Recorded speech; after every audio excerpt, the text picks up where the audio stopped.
Hello, OFAD lads and lasses. I am Andrew Smith, here today to introduce you to some bonus content. A few days ago, we had the opportunity to appear on the Real Talk podcast.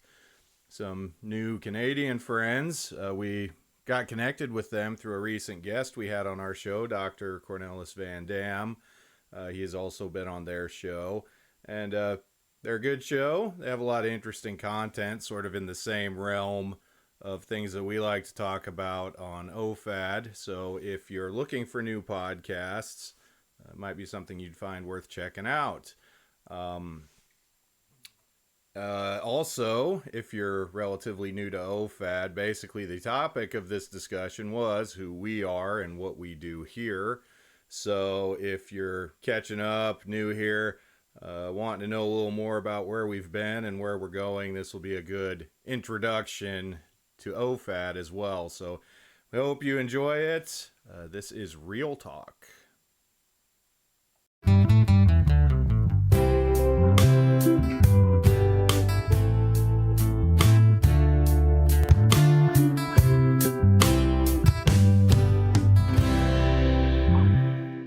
Hey everybody, thanks for tuning in to today's episode of Real Talk. It's Lucas here, and I hope that today's episode informs and inspires you to have your own real conversations. As always, today's episode is brought to you by our friends over at Trivan, maker of trucks, trailers, and enclosure buildings tailored to your needs. Be sure to check them out at trivan.com. A huge thanks to them for sponsoring the show and making it possible.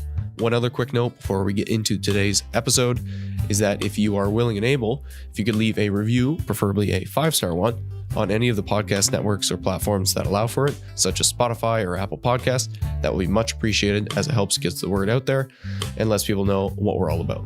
So, with that in mind, on to the episode.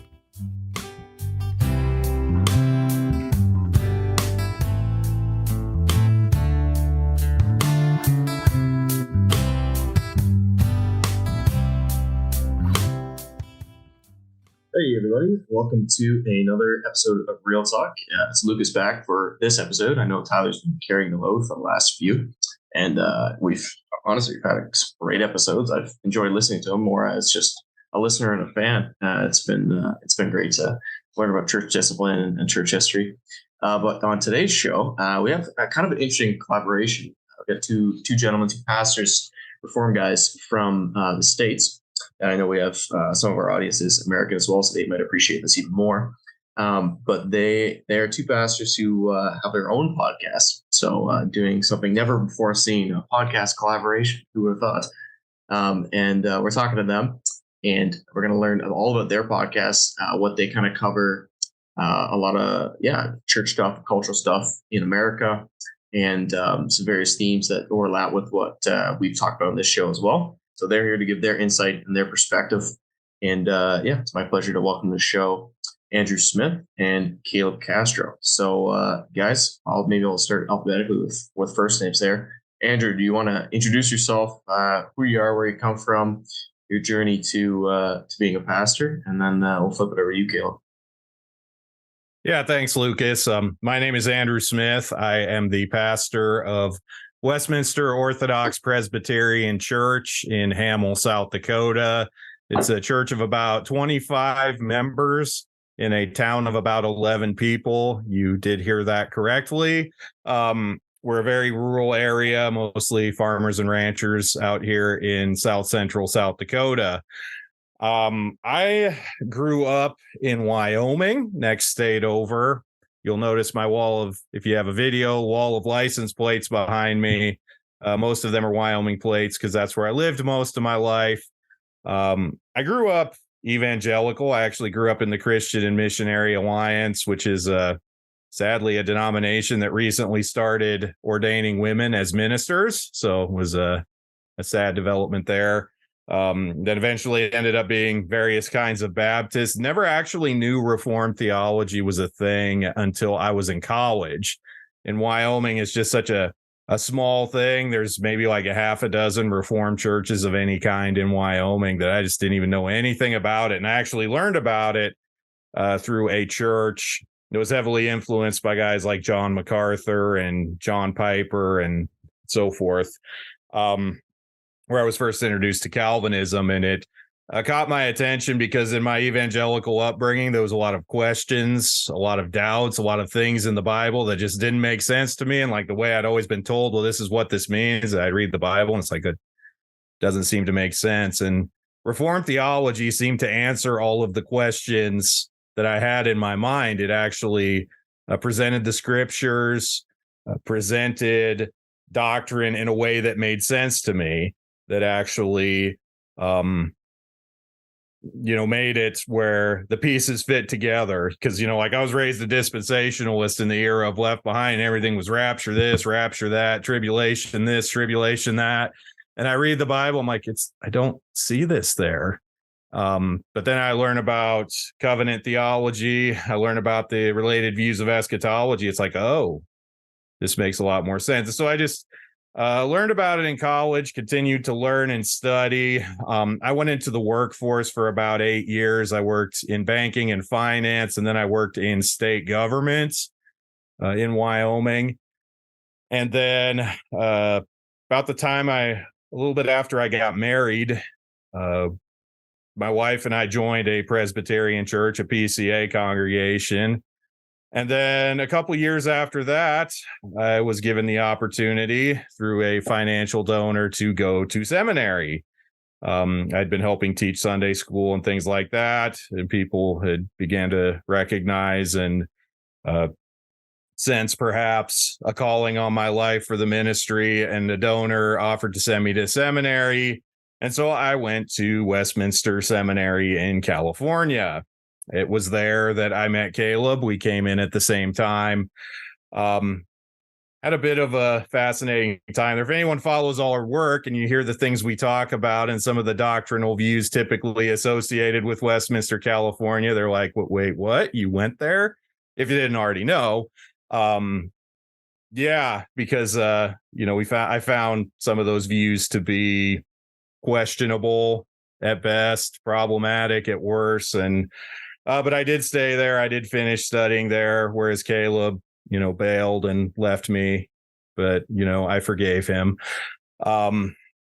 But yeah, and then I was actually in seminary. I was in the United Reformed Churches. I came to be a part of that, even went through candidacy in the URC. And then because God has a sense of humor, after I'm like near the end of the process in the URC, I get called to the OPC and have to do a whole new set of ordination trials in the OPC. So I did ordination on like ultra hard mode, but God has been faithful. He's called me to a great congregation.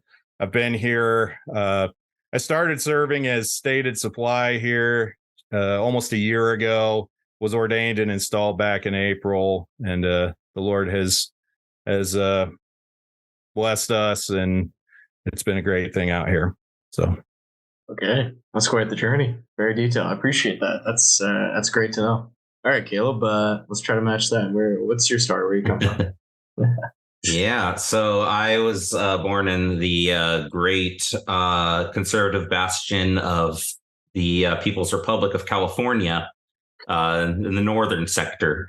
Yeah, so Sacramento, born and bred, and the gist of it is, others might be here a couple hours. It's I was raised in a line of hyper charismatic churches. So I grew up like your ideal preachers are Joel Osteen and Kenneth Copeland, all the fun people. So I was raised in this group called the Vineyard Charismatic Church, is a offshoot of Calvary Chapel.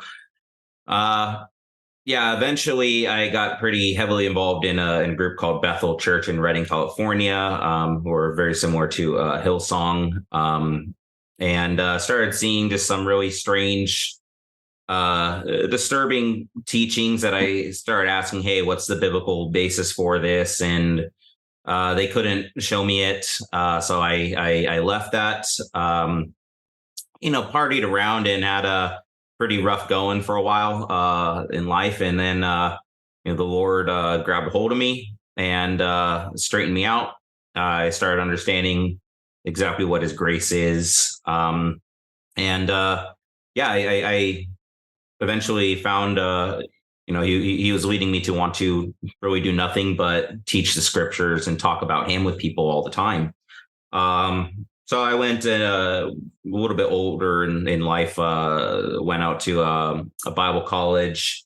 Wasn't sure if I wanted to be a teacher or a pastor or whatever, but the Lord brought me to the route of seminary at Westminster, California. About that time, I had joined the United Reformed Churches, my wife and I, who had been from a Roman Catholic background. So we basically walked together in learning and studying Reformed doctrines and growing in Scripture. As a couple, similar to Andrew and Heidi. So I went out to Westminster, California, and like Andrew said, we started there after about a year and a half or so. I had been really convicted for a while that that wasn't where the Lord had wanted to prepare or train me in the things of Scripture. So seeking much counsel from a plurality of advisors, ecclesial and lay. Transferred out to Mid-America Reformed Theological Seminary in Dyer, Indiana. We became members at Oak Glen United Reformed Church in Lansing, Illinois. I did several, like 5 internships or so. I did my candidacy process in the URC, and I came out and did an internship in Rock Valley, Iowa, in Northwest Iowa, just about 25 minutes away from Dordt University. And they called me as their minister in May. So I've been ordained and installed, and we've been just greatly loving it here. So still kind of getting into the routine, brand new minted minister. I have some energy, perhaps a little bit of fire, and, looking forward to seeing what the Lord and his grace continues to do in however long he would have us serving. Fantastic. Okay. So two young, fresh ministers, 2 guys with interesting journeys. Okay. And then you have this podcast. This podcast is called Once for All Delivered. OFAD, as I see you guys like to call it for short. So if people want to check that out, feel free. I'll flip it back to Andrew here. Do you want to tell us a bit about the genesis of this podcast? How long you've been doing it? Has it just been you guys the whole time? Anybody else involved? What's the story of the pod? So we started talking about this. It was probably late 2019. I think it started with a joke among friends about doing a podcast called Bovcast, talking about Bavinck. This is the Bavinck Renaissance. Everybody's getting into Bavinck. New Bavinck works are appearing and being published and stuff. And so we're like, it'd be cool to do that. But, we were seminary students. We were interns. We were busy. We had a lot of life going on. And then in the spring of 2020, this thing called COVID, you might have heard of, came, and suddenly we're all cooped up in our houses and need something to do. So we decided, okay, we've talked about doing this podcast. Let's give it a go. So originally we started with 3 hosts. It was Caleb and I, and then also our friend Mark Scaturo, who is now an OPC minister in Michigan. He was OP the whole way. He never switched like I did, but it was started as the 3 of us.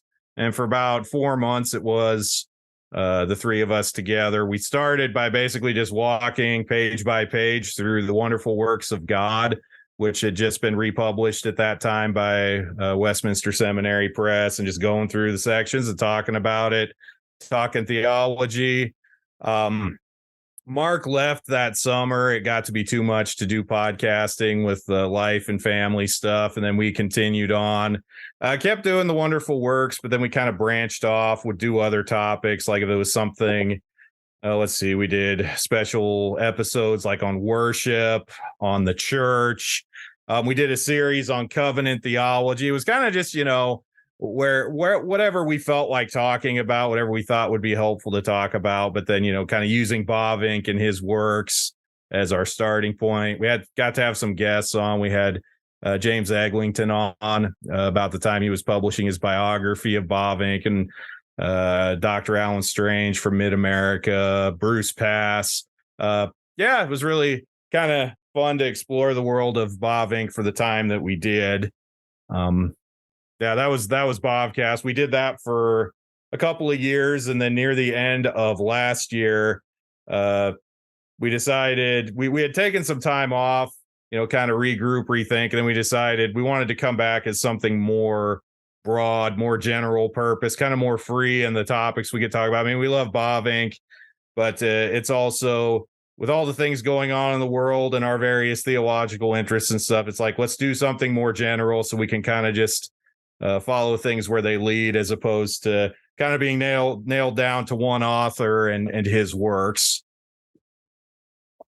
Gotcha. That makes sense. Okay, cool. And then so you kind of explore the Bavinck thing. You just work through his theology. Before we move into some of the more recent episodes after you kind of rebranded and went in a broader direction, any highlights or anything that stands out to you about that period in time? Like, what was this? There's a lot of theologians out there. What was the real interest in Bavinck that drove you guys, Caleb?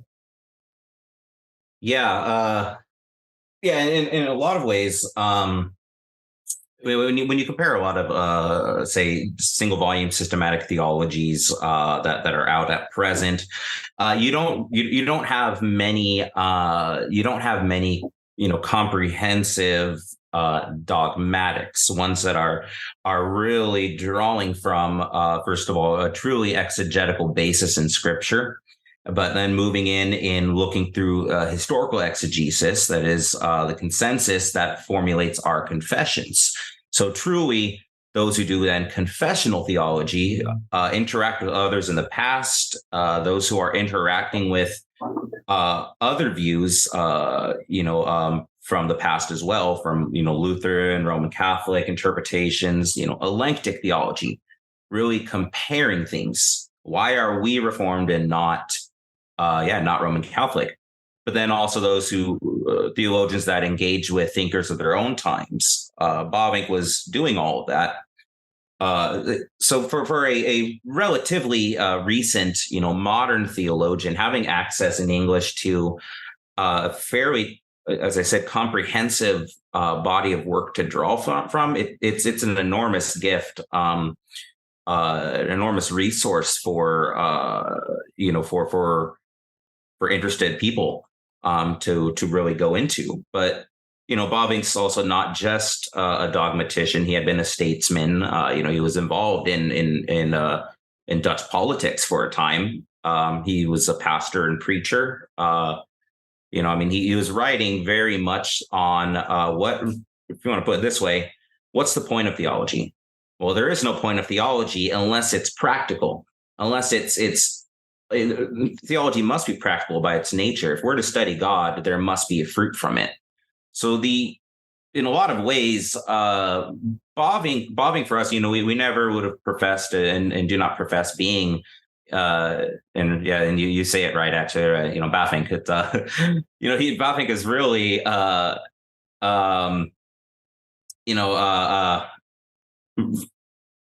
readily admitted, far above us, and in a way, what we were doing was reading and learning from his writings in various areas, and inviting others in an open format, really. In listening to podcasts for people to join in on our thoughts as we do these things. Right.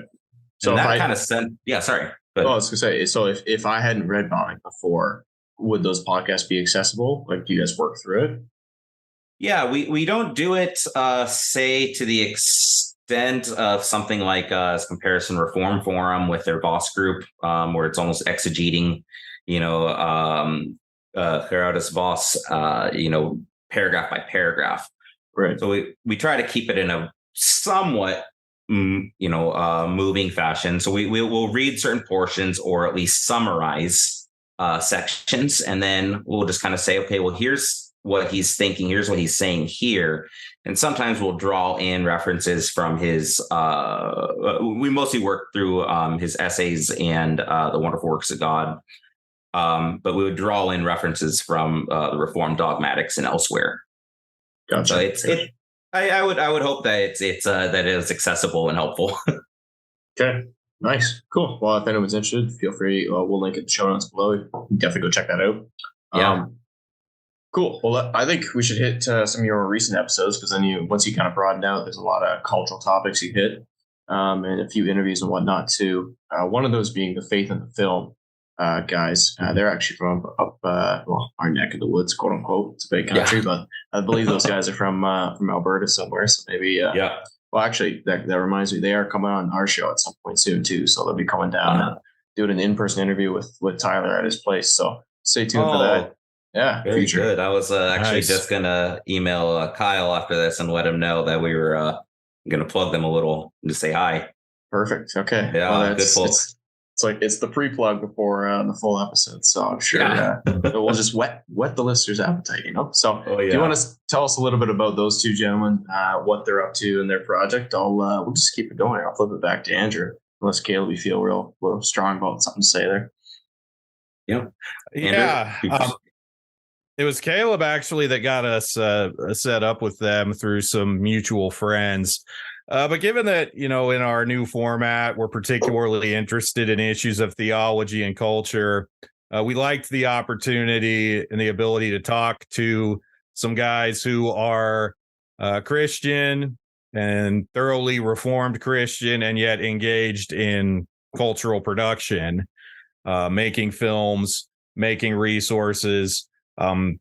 At least at the time we talked to them, their primary focus had been on theologically educational films for the church, basically providing learning resources, introductory resources to Reformed theology. But it was good to talk to them because they're, making art, making film as Christians to help the church, but also just one of the things, and this will probably come up as we talk about some of the other topics we've hit on OFAD, we're recognizing a need in our time as Christians that we need to be thinking of building institutions, thinking of building our own infrastructure as far as cultural production, education, things of that sort, because we are living in very difficult times and we are seeing attacks on the church and on Christianity from all sides. So it was just a good opportunity to talk to brothers who are actually putting that in action and doing that kind of work. Mm-hmm. Caleb, so how did you get in touch with those guys? What was the connection there? Yeah, so I went to seminary with now a minister out in Abbotsford, Reverend Aaron Vanderheiden. So he graduated about a year before me, and he went up and did an interview in the URC in Lethbridge. And so in that time, that's how he got to know the Faith the Film guys. So he originally pitched the idea, hey, you guys should connect and talk, and we did, and after there was kind of a little several month lull, but as things were busy, but eventually, especially given the newer format with what we did with Once for All Delivered, and transitioning over to that format, Andrew and I were talking and thought, hey, this would be a good time to bring in some guys and talking about the area of media and arts. So that mutual friend had done the initial work in copying us to each other in an email, much like as we'll talk about later, Dr. Van Dam did here with you guys. As I was corresponding with Kyle from Faith the Film, he there's at least what I hope something of a click, mutual interests, concerns, and so we I think in the course of our interview with them, that was a great time. We got to talk on perhaps one of the most, I think for me, interesting areas of how do you be a Christian on the internet? How do you produce content, on the air, or how do you do film when you look at this like heavily secularized age? Kyle, I think it was, worked for, for a production company for a time. And, as I'm sure he would tell you, it's, he had a hard time reconciling those kind of things to his views. And, he knew, and many others in our Christians in our world know what it is to have to say, I don't want to progress with this avenue of a career. I don't want to keep going with this if it's going to mean that I'm shirking off my faith in Christ, that I am not showing it rightly. It's a huge question of we have this massive tool of the internet, a great potential ministerial tool, perhaps the biggest innovation in technology since the printing press. And we saw how the printing press was used in the Reformation in educating, and bringing awareness to others on the things of Scripture. Well, we have this tool of the internet. How do we do the same now today? Right. So in part, that's why, Andrew and I also do this with the podcast. However many people, listen, even if it's just one that we might be able to be utilized, for the edification of them, for their edification, then I think I would hope that's a good end. Absolutely. Yeah. It's fascinating to think of these developments of technology on a larger time span, and like with the printing press is a fantastic example, right? And granted, things did move slower back then, and change happens so quick these days, but we are still very much in the infancy of the internet age. And another topic we'll hit later, obviously, is artificial intelligence. Yeah, which to me that's so fascinating. I want to do a full episode on that at some point, but I got to track down a good expert first because it's such a new field and Christians have only been talking about it for a few years. So yeah, whatever. It's that's all candy for podcasters like us who just love talking about these things. So it's exciting. Exactly. It's exciting. Okay, cool. So that's the Faith and Film, guys. Stay tuned for that, listeners. That's coming up. In the meantime, though, let's talk about this seems to be recurring theme of Satanism. We were joking about it before the podcast started. It's the darkest of dark humor, I suppose, in some ways. But you guys started with this episode called "The Devil Went Down to Hollywood," I believe, and you were looking at entertainment culture, Hollywood, the impact of Satanism in that arena, and it's kind of become a theme throughout your podcast that everywhere you look and the issues you discuss, you find the devil, and you're like, this is crazy. What's so much Satanism going on here? Which maybe it's not crazy. Do you guys want to kind of break that episode down? Tell me a little bit about how that went for that Devil Went Down to Hollywood, and then touch on this recurring theme of Satanism you're finding in your work, especially when you delve in stuff like Pride Month. Go ahead on that, Andrew. Yeah, so the Devil Went Down to Hollywood is basically, it started as we wanted to do a live show, and we've been we don't do all our shows live now, but more and more we've been getting into video. We've been getting into live production. We started as a audio only show, but have been working on branching out and doing more things. And Caleb pitched the idea of talking about the controversy at the time, which was that Sam Smith had performed at the Grammy Awards and using a lot of overtly satanic imagery. And oh, by the way, also his co-performer, I guess, was a transgender individual, was a man who was pretending to be a woman, which is really interesting because that correlation has come back over and over again as we've hit LGBT type issues. Looking at Pride Month, we did an episode particularly on transgenderism. These things really do like to run together. Like, for instance, with when we did our Pride Month episode, we were talking about Target and their clothing line for Pride Month that was designed by a Satanist. It's like, okay. So, it started with that look at Hollywood, and we looked at some other examples of how Satanism, seems to have infiltrated Hollywood. Now, the thing about Satanism is it almost is, even for the people who hold to it and practice it, it's supposed to be like almost a joke and just a way to punch back at religion and particularly at Christianity. But then it's like they kind of end up telling more truth about themselves and about this present evil age than they maybe intend to. For sure. So any specifics on you dived into that Hollywood episode, obviously Sam Smith, satanic imagery there. Did you guys discuss any other instances or cases where that's kind of come up in pop culture recently, other than the Target one you listed? Yeah, a couple of them. So one, I'm trying to remember if it was just about that time. It's been a while now. But there was buzz going around about a large meeting of Satanists in Boston, Massachusetts, back in I think May or so, and so you have this huge gathering where you have people dressing up in costumes, we put it a little tongue in cheek in the way of where you have just a bunch of honestly edgy young adults and adults going and gathering in Gothic clothing and stuff, and and flaunting scandalous and modest clothing, and they're up there opening up their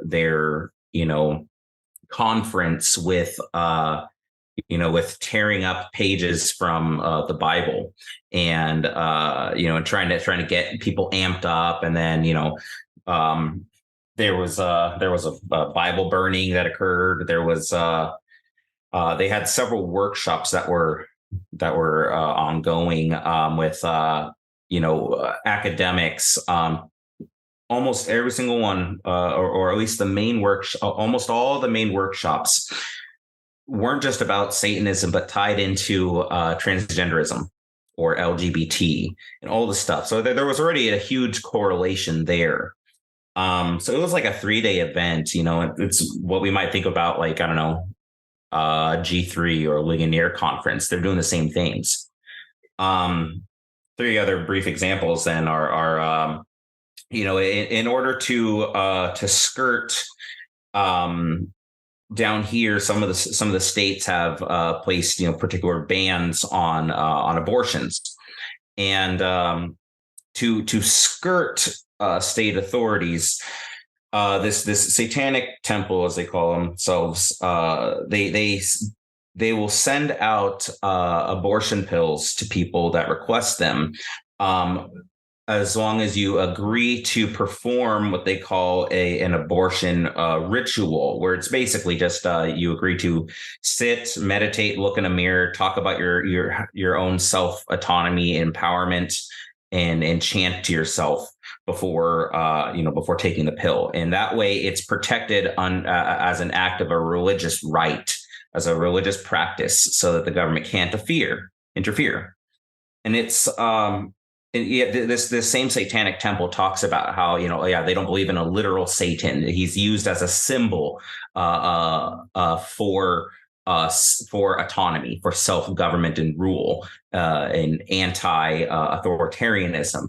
And yet it's exactly the kind of practices you have. I mean, exactly the kind of tactics that Satan employs in the first place. Yeah, he's using them. Yeah, it's there's the last 2 brief ones where, I mean, we talked about in I think it was in our Pride Month episode about a book that was being put out, being donated to some libraries. I don't remember in which of our states, but basically this book called Goodnight Baphomet, who's a satanic idol, where it's a children's book circulated around this figure, and to teach, using this demon to teach children morals. Disney is currently in production with of a German television series called Pauline, and this is basically it's billed as a coming of age story.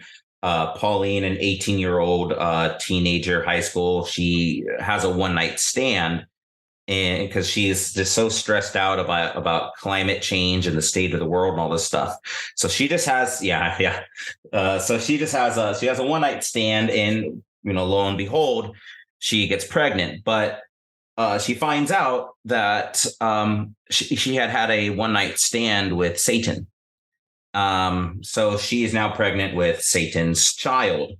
So I mean, this is put on to this, to this enormous media platform. This is Disney Plus, or at least it's intended to. Yeah, That was actually our climate change episode where we hit those last couple of things. Climate change. That's a good one too. yeah. We've discussed it on the show before too. Man, we could do the rest of the episode would be climate change, man. It's such a big thing. Okay, well, that was fully depressing about our culture. Yeah, that's what we do. Thanks, guys. Appreciate it. Now, The big, lots of black pills on our show. Yeah, definitely. I'd heard of most of those examples, but the last couple there, that's brutal. All right, well, let's hit a different one. So you guys started up during the time of COVID, that blessed era of our history, as did we. It was definitely part of the impetus just to get the conversation going, and provide a platform for that. So, which brings me to the topic of sphere sovereignty, which you guys have covered in your show a decent amount.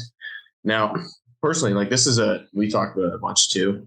I got to dig more into it to make sure there's great arguments to show that this is a good biblical understanding of how we should see the relationship between church and state and whatnot. But I would also be interested in hearing some critiques of it too. Both you guys are obviously learned fellows, learned men. Have you dug into sphere sovereignty a fair amount, and are you fairly convinced that this is the correct view in terms of how people in the church, Christians, should view the relationship between church and state? I'll flip it to Caleb on this one. Go ahead, Andrew. Yeah. So in a nutshell, so this itself could be a whole nother episode too. So in a nutshell, there are, I think, legitimate general principles for it. I'll explain, I guess, that in a second here. But so I can put it in the terms of every single way of talking about theology. We tend to grasp onto philosophical models, philosophical speech to explain them. So, for example, Augustine would utilize a Neoplatonist language that was basically the lingua franca of his day, right, academically. But it doesn't mean Augustine was a Platonist or a Neoplatonist. He was using the speech of the time. Likewise, you would get even in say Reformed Orthodox scholasticism would utilize Aristotelianism as scholastic terms, but it doesn't make them Aristotelians. Same thing, Calvin would use Neoplatonic language at times. In the 19th century into the early 20th century, with the Dutch, with a lot of Dutch theology, such as with Abraham Kuyper and Herman Bavinck and so on, you would get what I see as kind of things couched in the terms of German idealism, which we're probably more familiar with in the sense of Hegel, right? Of a loose Hegelian dialectical way of speaking, right? So you hear certain phrases like this, say that are familiar in especially our Dutch circles, right? Of antithesis, right? That comes from a Hegelian term. So Kuyper, very well known as a public theologian, but he's also got his academic bent too. The language of sphere sovereignty is what I see much as something of a German idealistic framework for him articulating what he sees as a system in Scripture. What this means then for that is just that I think there's certain limits to any system in this way. And what our primary endeavor is for all Christians is you go by a Scripture's language. Yeah. you say it how Scripture says, and you might utilize philosophy as a servant for employing these concepts. You have just basically these. You have several key scriptures. I'll just reference a couple. That kind of ties in this idea. The one is the cultural mandate, right? So I mean, spirit sovereignty is for any listeners. It's it's stating that God had ordained separate institutions that are virtually they are independent of one another, and they govern themselves, and yet there's a general overlap in terms of how they are to operate in this world as something as this world is governed by God. You have something like the church at the very center. If you imagine, a wheel and spokes on a wheel, the church is at the center, and or you could even say that Christianity is at the center. And from that central hub, Christians are to go out into all areas of society. Why? Well, we don't just leave our faith and our practices, our worldview at the door of the church when we leave each Sunday. No, we go out into various areas and we continue to be Christians. Well, what does that faith look like? So Kuyper though is thinking now. Kuyper had been thinking, well, there was a huge entrenchment of the state upon the church in the Netherlands, right? You had the Hervormde Kerk, the actual state church there.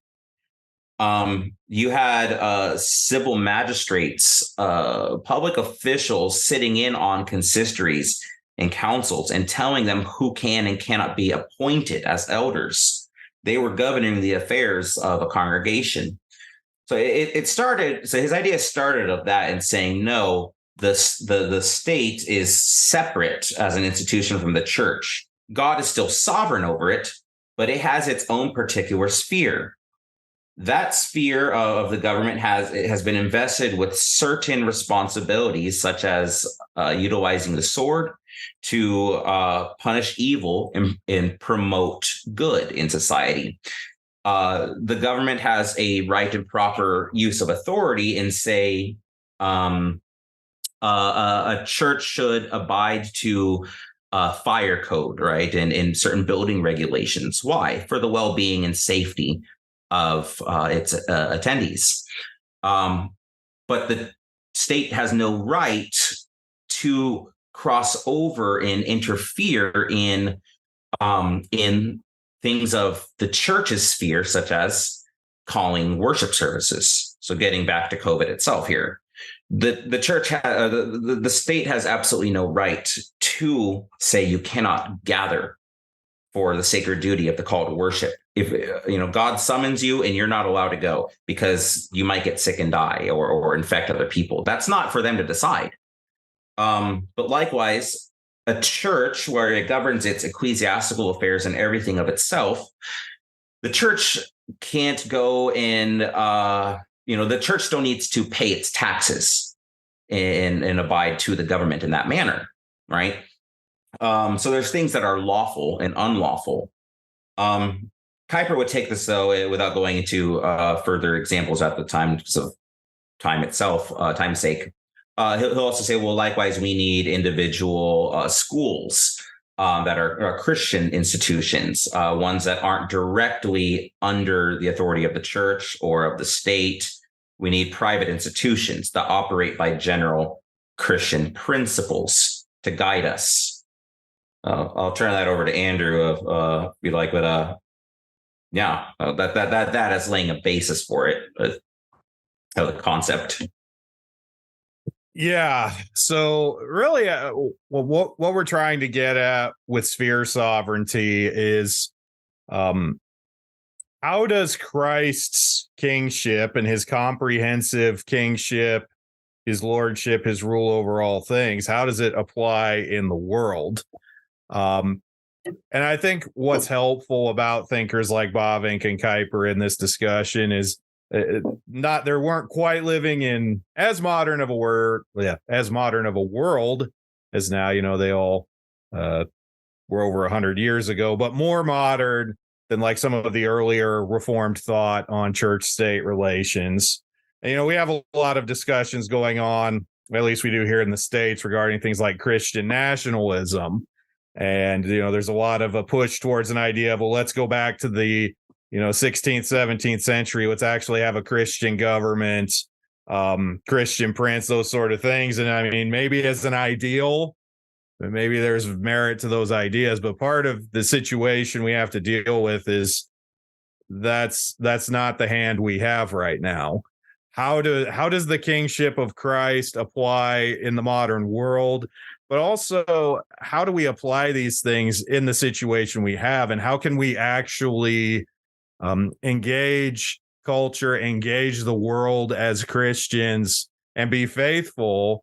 And how can we have the kind of world that not only is good, but, the kind of world that we want to live in, the kind of world that we want to raise our families in, the kind of world that we want to worship God in?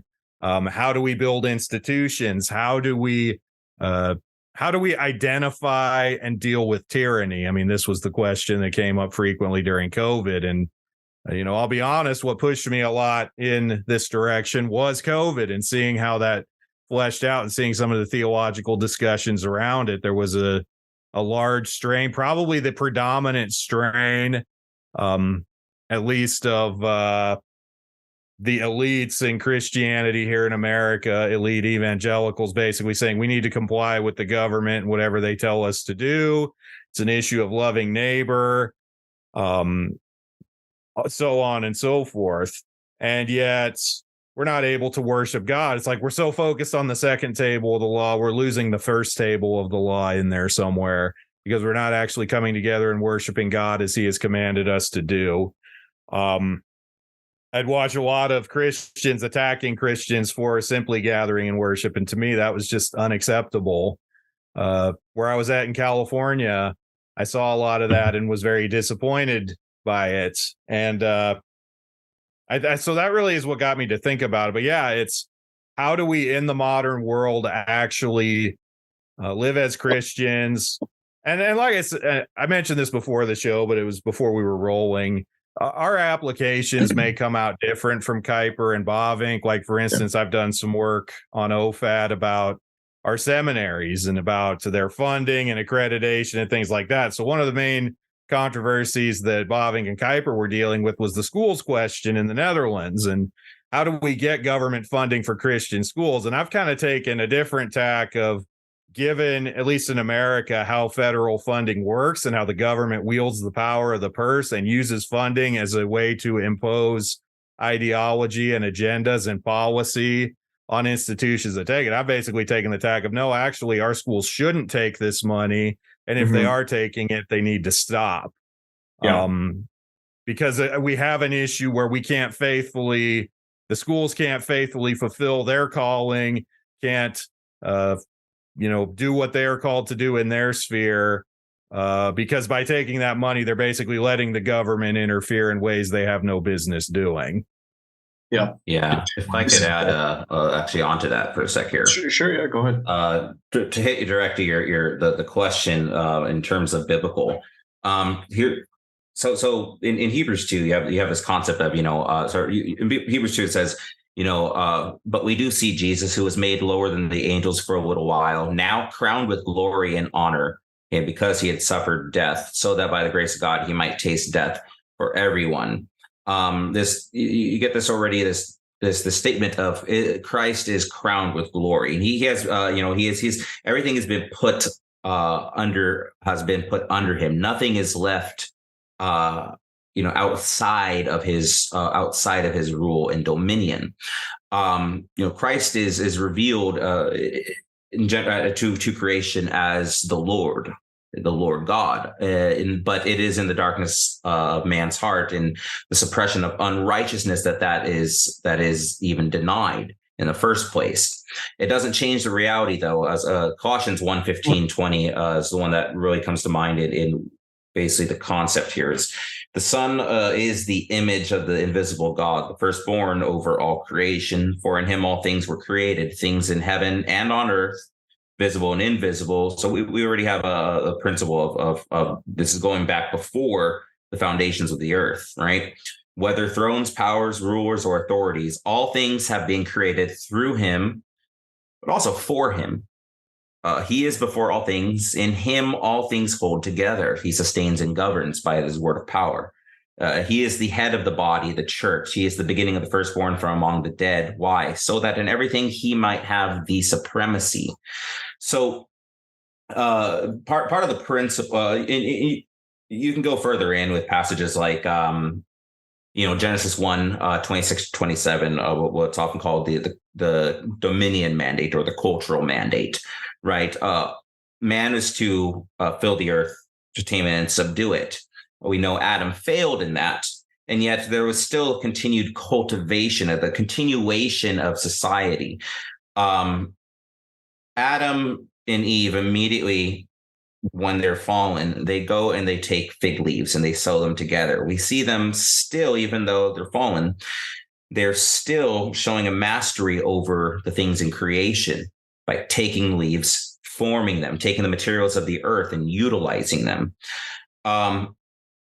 The Lord has this continue on in the preservation and the providence and sustaining and directing of history, ultimately to pave the way, to create the context and backdrop for Christ the Redeemer to appear, to do his work, place all things formally under his feet, and be seated with authority and power in the heavens at the right hand of God Almighty.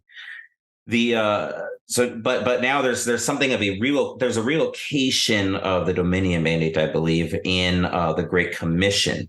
We have to understand that if we're to do anything in the world, in society, if we're to cultivate it, if we're to tame it, it must be done under service of the gospel's proclamation.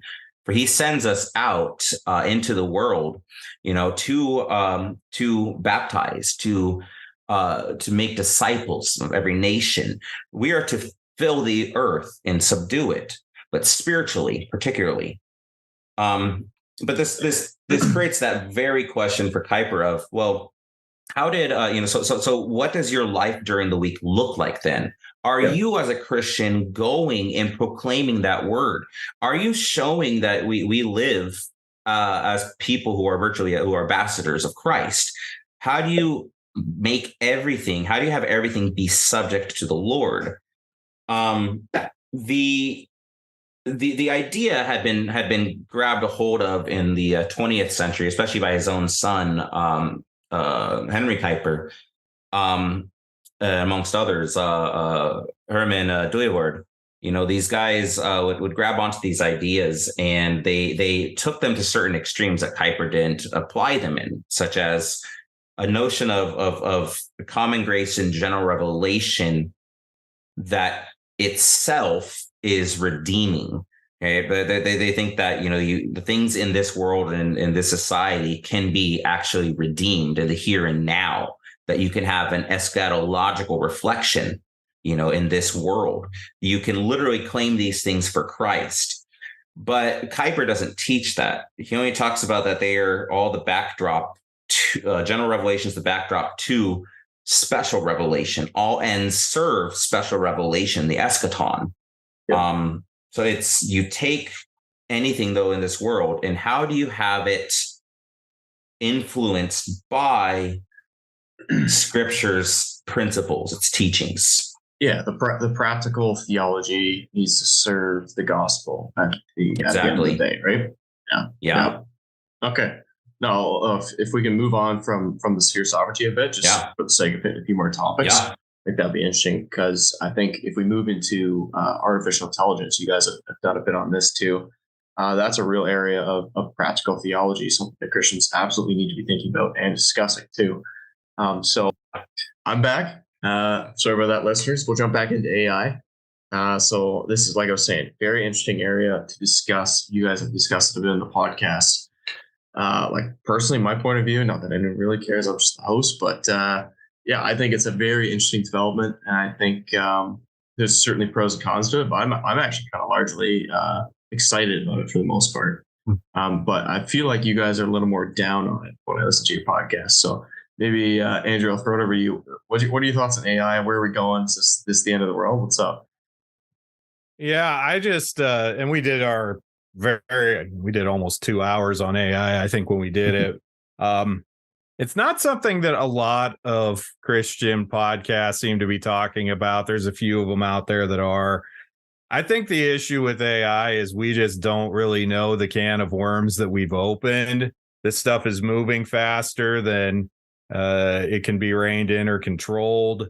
And it's just raising a lot of issues and a lot of difficulties that we've never really had to think about before in a time in society and a time in civilization where the world is pretty immoral and not thinking about these things in moral terms and ethical terms. So, I mean, I think AI has potential and it has potentially good and valid uses, but I'm not full Butlerian jihad to make the Dune reference that we just need to blow it all up. But I do think we need to be careful. I think maybe there's a need for some regulation. When we talked about it on our show, we raised a few different issues. One of the things we talked about is a man in Belgium. And this actually ended up being the springboard for our climate change episode. Basically, he had one of these AI chatbot apps, basically a substitute for a friend, I guess. And basically it talked him into killing himself, into committing suicide because he was contributing to climate change, which is pretty crazy, pretty bizarre to think that an AI chatbot could carry that kind of power and influence over a person. We talked about some of the economic factors. We talked about the potential for job displacements. There are basically entire industries that AI, even already, could potentially start to just wipe out. And that's a problem when you suddenly create a lot of unemployment. Now, this collides with another issue that I think we've hinted at it on the show, but we haven't really got to. Maybe we will at some point, is a population collapse, demographic collapse. Will AI help to fill in the gaps as there's not enough workers to do the jobs that need done? Maybe, maybe not. But the way it's happening now, it's kind of just happening in this chaotic and uncontrolled way. There's also the problem with the way that main AI programs like ChatGPT and such have been programmed towards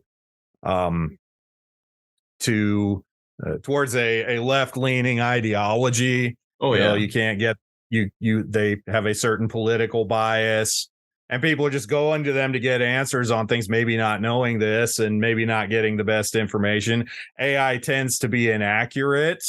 They have found that, for instance, there was a lawyer. I don't remember if we talked about this on our show or not, but there was a lawyer here in the States who got in big trouble because they used AI to help write their case briefings, and it was citing legal cases that didn't actually exist and saying that, yeah, these happened and these were ruled this way.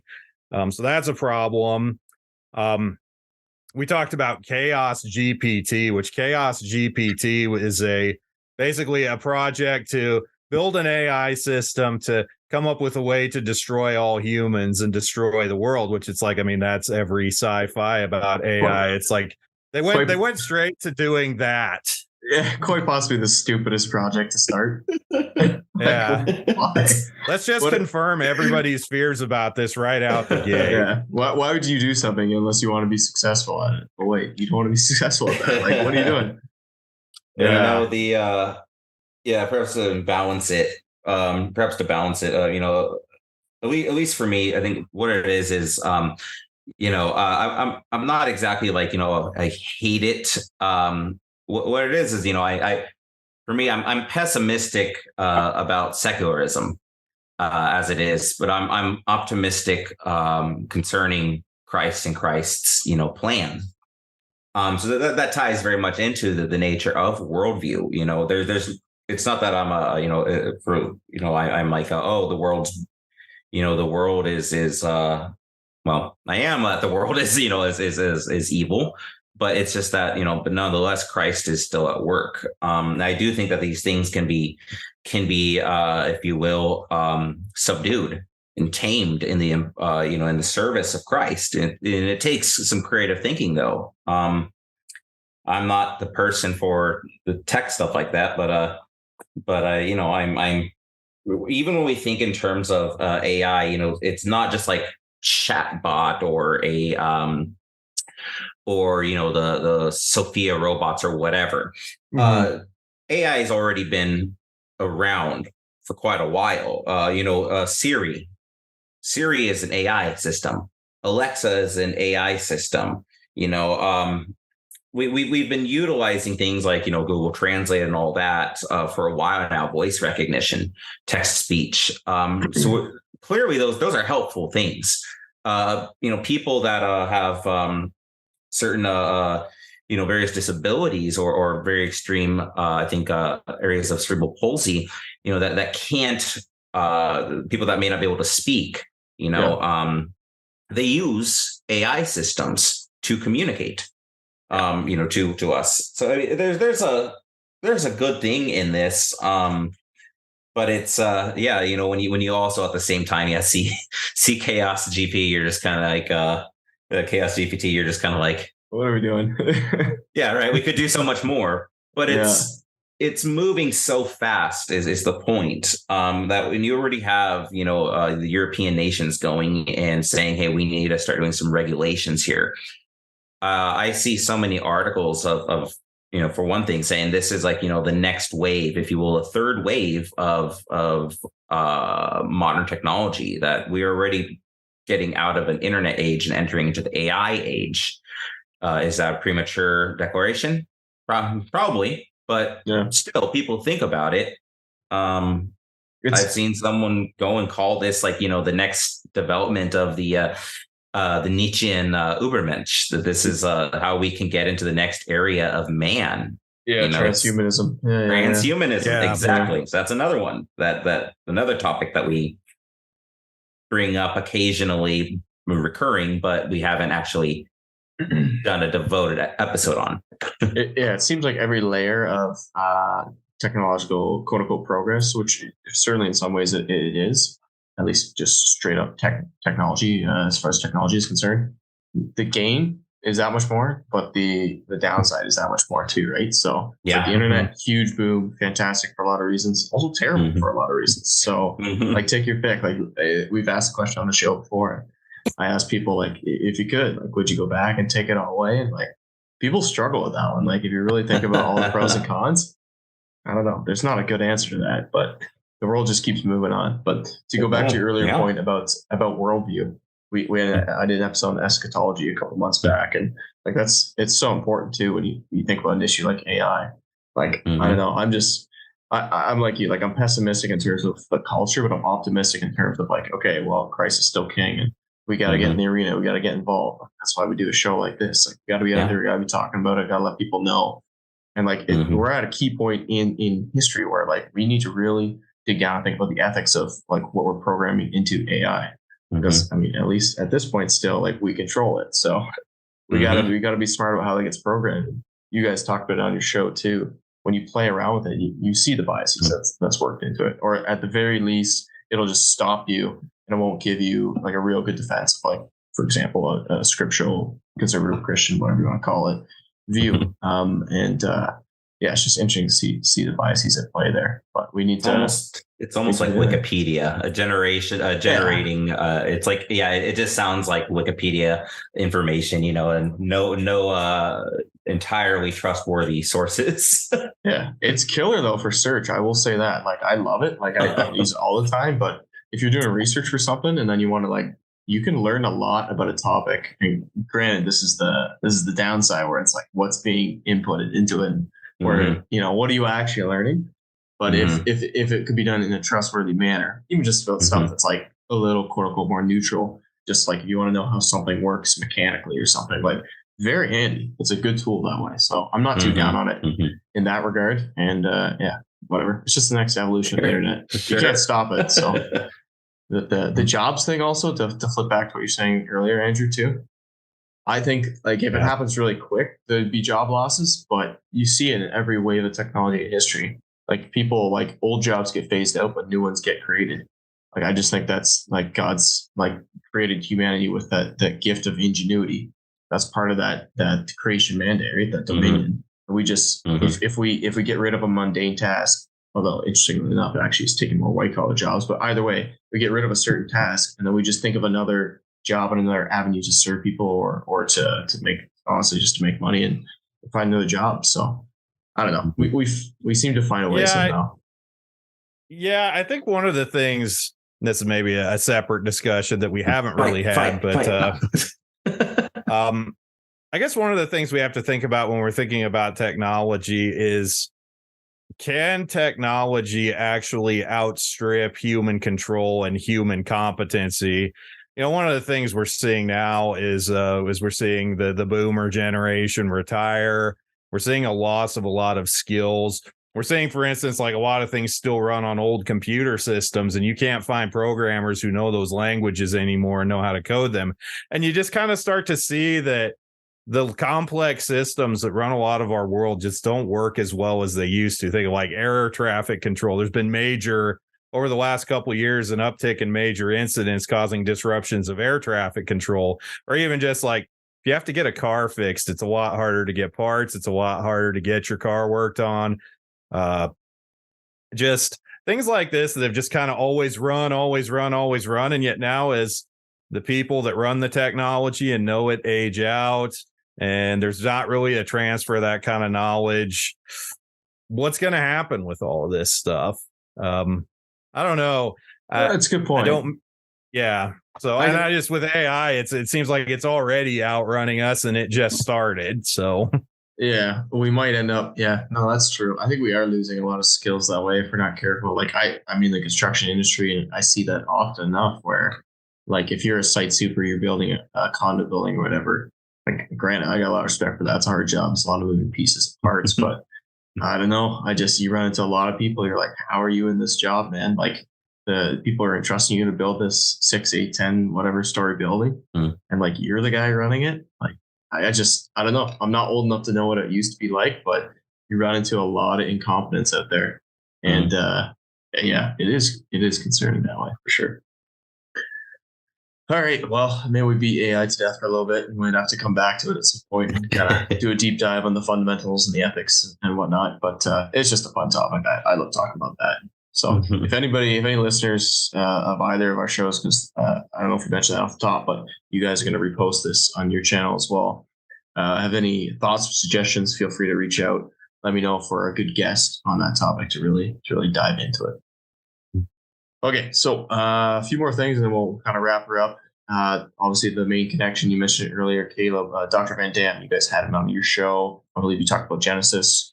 Do you want to cover that for our listeners for like briefly 5 minutes or whatever? Give a quick synopsis of how'd you guys get in touch with them, and then how did that episode go? What you all talk about? Well, I could start off with that. I like to just generate a bunch of ideas and throw them onto lists. And one of them some time ago in us looking to transition over to Once for All Delivered, wanted to, get back into doing interviews. I think it's at the time I was reflecting quite a lot on things in Creation Day, on the Creation Week, and reflecting on Genesis a good bit. I think about that same time, Andrew had just started preaching through Genesis. If not, it was right before he did. One area of interest, I guess you could say, that for Andrew and I is wrestling through and breaking down the I guess what you can call like the alternative for us that we see very much as compromising interpretations of the Creation Week. So the framework hypothesis being one, day age theory, that kind of stuff, theistic evolution. We talk about that kind of stuff a good bit on the side. We're both 6-day literal sequential creationists. But yeah, I had picked up Dr. Van Dam's volume in the beginning, his expositions of Genesis 1 and 2, and I was working through it, loved it, wanted to get him on the show. So after a while, I finally just looked through, found his email on the Canadian Reformed Theological Seminary, or found the contact information there, and sent out an email, and we just started talking and invited him out to come onto the show. And he very graciously and willingly took the time to do so. Took a little bit of coordinating, but we had him on to speak about basically things like, well, why do people go so far afield from the authority of Scripture and what seems to be this plain reading, and people will say the 6-day sequential young earth creation is not the traditional view of the church. So we spoke about that a little bit. We spoke about Darwin's influence. I think we spoke a little bit about the influence of ancient Near Eastern archaeology. We're covering a breadth of topics there. So that's the background for kind of that connection. Andrew, if you wanted to add more to that. Yeah, and it was a very good conversation. It's a topic that, I care about because I mentioned earlier where I went to seminary, and that was Meredith Quine's school. And they're very much the keepers and continued promoters of Meredith Quine's ideology. And Meredith Quine was a major proponent of the framework view. It's one of many of Quine's views that I have come to disagree with, and I've documented that on Twitter and in other places. But I just think we have a very large and growing disconnect between what the academy wants and what the academy seeks after when it's studying the Bible and when it's studying theology, and what the church actually believes and practices and wants in its ministers and in its teachers. And I think probably the place where this is most obvious is looking at the issue of creation, because in general, the vast majority, I would say, of our NAPART congregants, they hold to a literal 6-day, 24-hour sequential account of creation. And they believe this.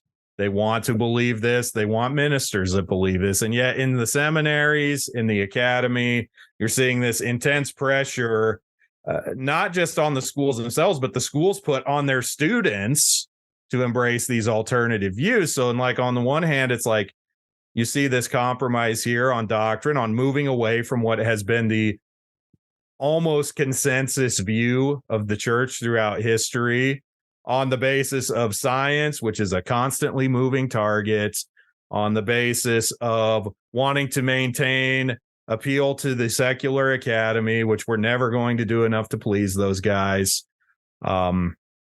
So, I think it's important that we actually draw a line here and say, no, we're not changing our views on this, and the church shouldn't. And it should be scandalous that so many are trying to pressure the church and its institutions to embrace compromise on this, even to the detriment of students and graduates that embrace these views.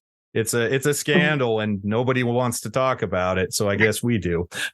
I was just going to say, for listeners, if they want to get some more info on that, Andrew just did an episode all on that topic. So, well, if I could flip the actually also in the other direction too of what Andrew's saying, that exact same, but from the reverse, it's we have to really take every thought captive, and not be given over to the vain imaginations and deceits and the philosophies of this age. A lot of science, in our days, we oftentimes want to defer to, well, I'm not the expert, on one end, we'll say we're not the expert. We're going to leave it to to the scientists, when the scientists can't tell you, the difference between a man and a woman. So they want to tell us they want to tell us about the origins of the universe now. We oftentimes also assume a uniformitarian view of science, that all things have just always operated by the same laws of nature from however long ago, billions of years, they say. What I appreciate with Dr. Van Dam is he's taking all these things into consideration and the other interpretations of of the Bible, these other explanations of the creation view, and he's saying no, look in Scripture, look in other passages outside of Genesis 1 and 2, go throughout the Bible, look what God himself says about these things, and see if from God's own language and own teachings, if this connects and supports what the scientists are saying. And remember, which is the higher authority. Dr. Van Dam is excellent in always driving us back to Scripture. Very good. Very good. Well, I haven't listened to that one personally yet. I'll have to certainly check it out. Interesting topic. I was actually just on vacation this summer. I went to Kentucky with my family. We visited the Creation Museum and the Ark as well, which was, if you've ever been there, it's a cool experience. It's definitely worthwhile. And one of the, apart from just, seeing how giant the Ark is and how crazy of a adventure that must have been to build in 75 years or less too, which I probably knew at some point, but just forgot about. It's just like the clear contrast at the Creation Museum between you have the same set of facts, and then you have an evolutionary understanding of those facts, and you have a creation-based understanding of those facts. And just to just get through the propaganda, which I'm raised Christian, been Christian my whole life, went to Christian school, all that jazz, but like just the evolutionary impulse just is completely permeated through culture, and you hear it everywhere. So it's nice to go down there and to see, okay, like, there's another side to this. This isn't just a crazy view to hold. And like if you start with Scripture, there is science to back it up. And as you mentioned, Andrew, it's also a moving target. It's very very dependent on the presuppositions. That's what I'm coming to see. Okay, well, gents, we got to keep this somewhat tight, somewhat under an hour and a half. One more thing we want to hit, and then we'll look to wrap things up. You guys have done a bunch of work on comparing different confessions. Do you guys want to discuss that? Maybe I'll throw it over to Andrew, and then Caleb just round it out. Yeah. So I mentioned at the beginning, kind of my journey. I went through the URC and then ended up in the OPC, a Presbyterian denomination that uses the Westminster Standards. I began as a Reformed person in the PCA, so I kind of went full circle, Presbyterian to Dutch Reformed to back to Presbyterian. I mentioned we started our show, we had Mark Scaturo, another Presbyterian on. So, we've always kind of been thinking about and interested in sort of the ecumenical Reformed faith. And we recognize there are ways in which the traditions and the denominations and such of our Reformed heritage are different, but there's also ways in which they're the same. And so basically what we've done in our Comparing Catechism series is we're just walking through the Heidelberg Catechism along with the Westminster. We started with just the shorter catechism. We've kind of branched out into the larger catechism as well. And just basically talking about the ways they're similar, the ways they're different, the different points of emphasis they have. And I think it's just helpful to look at this stuff and talk about this stuff and, also to make application of it as we go along, because we're very interested in theology, but also culture. And how do we use this stuff in our lives? How does our doctrine translate into practice? So it's been a good exercise. I know for me, I hope it has for our listeners as well. Caleb? Yeah, so that's exactly it too with what Andrew said there, especially at the end. So again, as us as now full-time ministers, Andrew had in his time in the URC, in exhorting, it was got to do evening sermons on the catechism. So Andrew would also mention, he even now in the OPC in the evening, he'll do a brief exposition of the Westminster Shorter. And Morning, then actually. Morning, sorry, in the morning. Yeah. Sorry, misrepresent. The ninth commandment violation. No. And then I do evening sermons, of course, in the catechism too. So in some ways, we are already oftentimes when we don't have a lot of time to yet put together a episode on a more particular topic. Us being able to go meet together and talk through the catechisms, is what we see as a good, helpful way to continue bringing materials to listeners. That's hopefully edifying, and gives us a break from from trying to be on a super tight schedule of pumping out a little bit more thicker stuff at times. AI, again, it could be easy, could be really heady. Yeah. So we take our materials and things that we've studied or spoken of in the past, or our various things there, and we utilize often Joel Beakey and Sinclair Ferguson's Harmony of the Reformed Confessions, which has tables and charts of which of the Reformed standards, including the Second Helvetic Confession, which match up to which between the traditions. Right.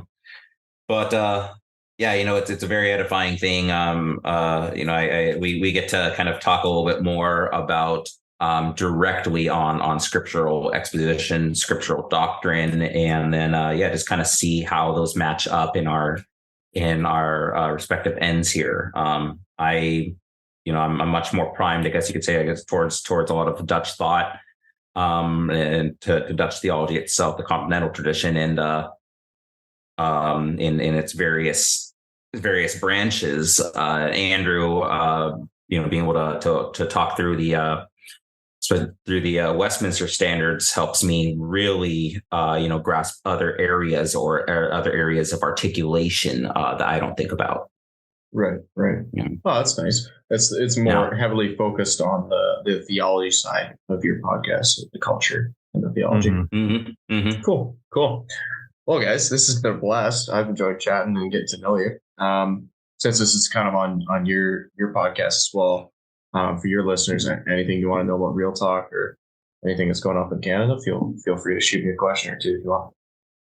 Yeah, I wanted to ask a little bit about kind of the formation of Real Talk. I only heard a little bit from in reading through the about and such, and kind of piecing a little bit together from Mariah as well, just from the emails between us. But how did this kind of form? You mentioned a little bit before about your at work, about you guys at work. Yeah, Tyler. I'll give you the Coles notes. So basically, so I started working with Tyler. He hired me over 4 years ago now, and then long story short, we ended up becoming business partners and whatnot. And he ended up moving out to Calgary to start a branch out there. So that's where he's at right now. But originally, back in the day, we were in his garage, just me and him every day, and just whatever. Work was slow, or just try to generate leads and whatnot. So we'd spend a lot of time just gabbing about church and politics and the like and whatnot. And then, of course, COVID hit at a certain point too. So that really accelerated things. And we have these magazines up here in Canada, Clarion and the Canadian Reformed circles, and of course, Reformed Perspective for across kind of all the Reformed denominations. We're in over 10,000 households now, 10,000 copies that gets distributed. So that's fantastic reach for RP. So on the magazine front, strong. There's a great presence there, but nobody was really doing the podcast thing, at least in the Reformed circles up in Canada. Certainly not like an interview style show. Like whatever. I've been a big podcast guy for a long time, and I like the interview style ones. So it's very popular, and you learn a lot when you have people on. It's a simple format, just a couple of schmoes who don't know too much, and we bring on smart people and we ask them questions and we try to learn with the audience, and it's good fun. It's been a great education along the way. So we were going to go solo, just do it ourselves, and then we ended up getting in touch with RP. They had designs to kind of do something like this anyways, so we partnered with them. They're very gracious and trusted towards us to give us this opportunity, and here we are. We've been doing it just over 3 years now, so this is probably episode 79, if I'm not mistaken. 80, yeah, somewhere in that range. So it's good. We do it every 2 weeks, and I don't know if we've had very many misses on that at all. We typically do 3 shows, interview shows, and then 4 shows, kind of we call the Real Talk Roundup, a few guests on, and kind of discuss the last 3 episodes, our thoughts, and then any sort of interesting feedback that kind of came through. So that's kind of where the whole podcast came. We cover a very broad spectrum, similar to what you guys have kind of rebranded as. A lot of cultural stuff. A lot of just have authors on it. They talk about books of interesting topics in the cultural milieu. And then sometimes some theology, some internal church politics, church polity, that sort of thing too. Yeah, so that's kind of where we're in the same sphere that way, to use the term of the podcast maybe. And I think that's why we got connected. And so that's why it's been so enjoyable chatting with you guys. And if your listeners have any interest to hear what's going on in Canada, not that it's always Canadian content, but it definitely does filter in pretty heavily to our content for sure. Yeah. I'd only got to hear a little bit. One name of Greg Bilsma caught my eye. So I had to listen to that. So I especially I saw that you were doing I'd seen the topic on wokeism, and I'm reading right now through Owen Strachan's Christianity and wokeism. So that was an excellent. I thought that was an excellent episode. Definitely commend that to our listeners as well.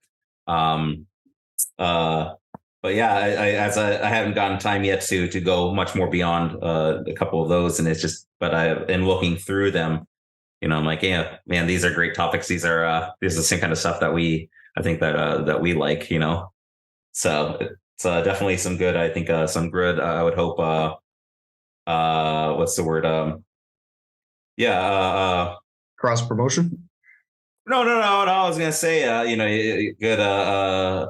Co-patriotism there. You guys have very like-minded, I think. So fellow laborers. Yeah.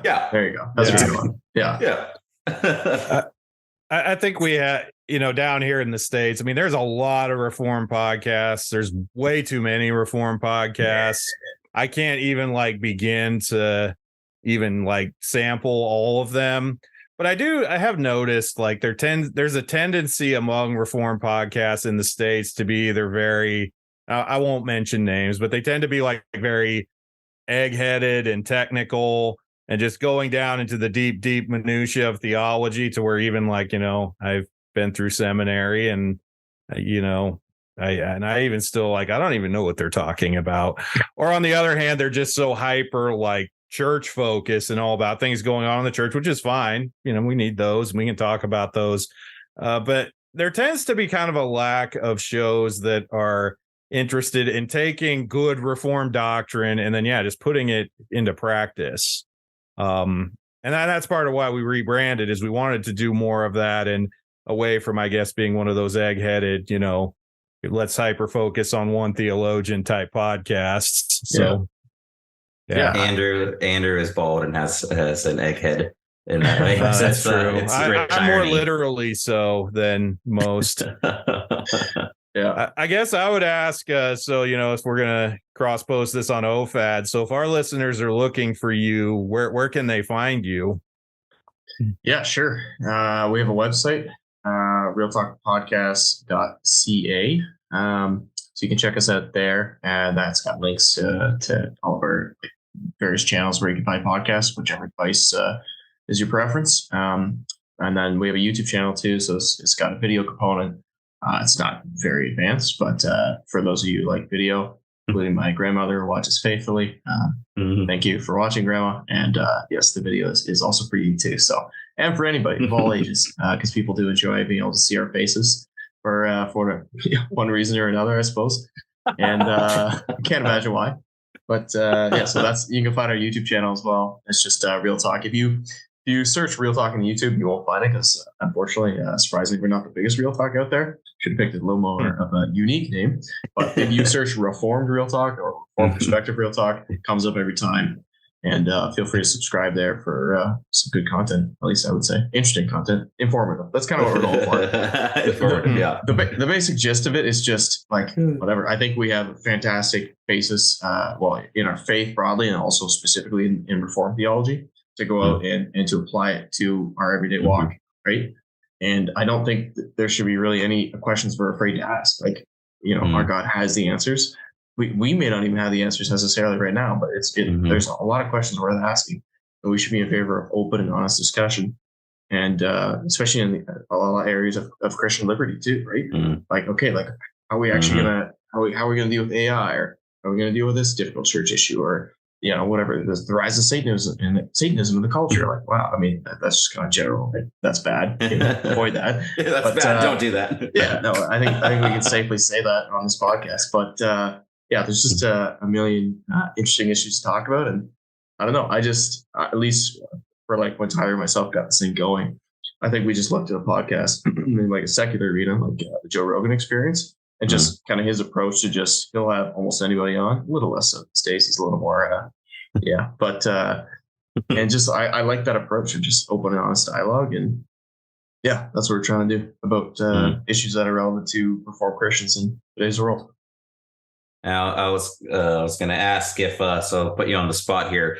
So you're in which episodes would you recommend me in now starting up and going into Real Talk here? Some of your favorite episodes that come to mind. Yeah, well, that's a good question. That make your mind go blank, but actually, that's not bad, because a couple episodes ago we had our 3-year anniversary, so we picked through some of our favorites. One you guys would definitely like is the KNRC URC one, episode 56. Yeah. We discussed the differences there. That's a very popular one. People appreciated that one.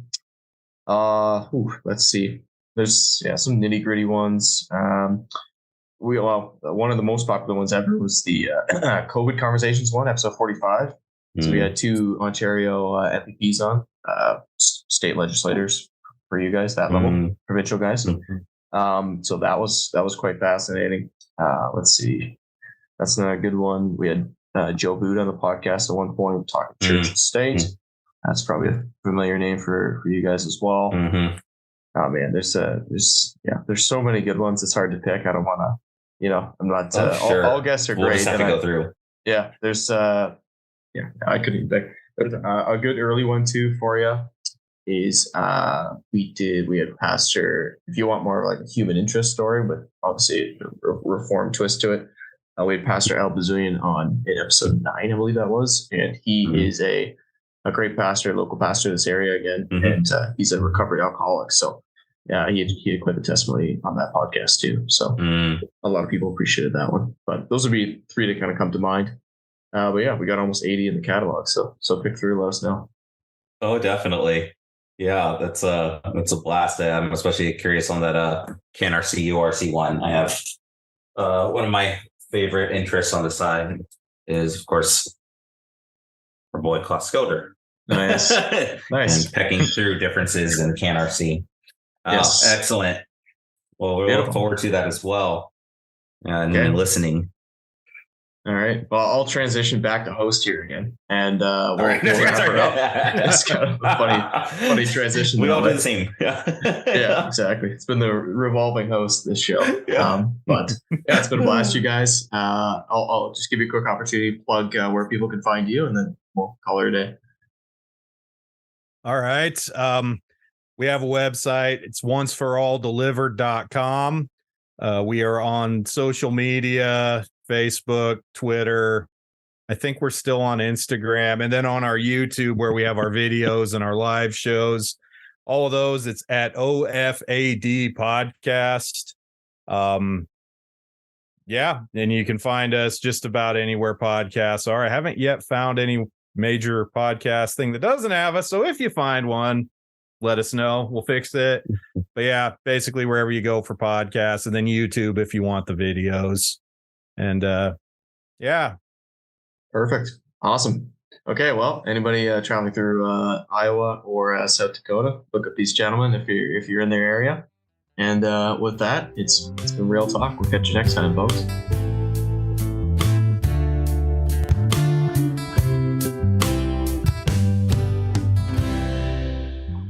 Thanks for tuning in to this episode of Real Talk. We really appreciate you taking the time to listen or watch the show. If you want to send us your feedback, and we'd love to hear it, please email us at reformedrealtalk@gmail.com. If you want to find us online or social media, we got a lot of great content there. Just search Reformed Real Talk and we should come right up. This show is created and produced by myself, Lucas Holfluer, and Tyler Vanderwood, and our wonderful podcast manager who does all the editing is Mariah Tamiga. So we're really thankful for her contribution to the show as well. That's all for now, folks. Thanks for watching or listening, and we'll catch you next time. Bye-bye.